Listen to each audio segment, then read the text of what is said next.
Hey, it's Patrick from JMP Cycles. This is 5 things you didn't know about Super Hooligans.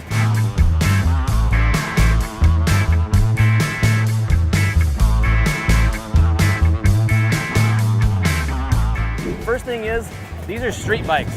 These are 750cc, more than one cylinder bikes with stock frames. The bikes behind me are FDR 1200s.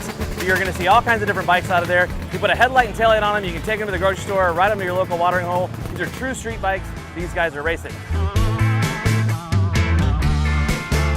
Second thing is, no front brakes. Why? Because you don't need them, and it's badass to not have a front brake and go race your motorcycle.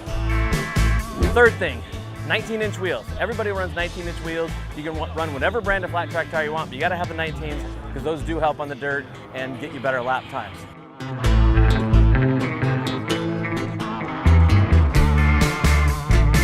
Four, everybody's out here to have a good time and because they want to be out here. Nobody's being paid to be here. There are no real pro racers out here. Everybody's spending money to get here and doing this for the love of the sport. And 5, you can do this. Yes, get yourself a twin stock frame bike, throw some 19s on it, come out to Super Hooligans and race, and the JMP Cycles Amateur Series, and you will have the time of your life, I promise you. Now, get out there and race those motorcycles.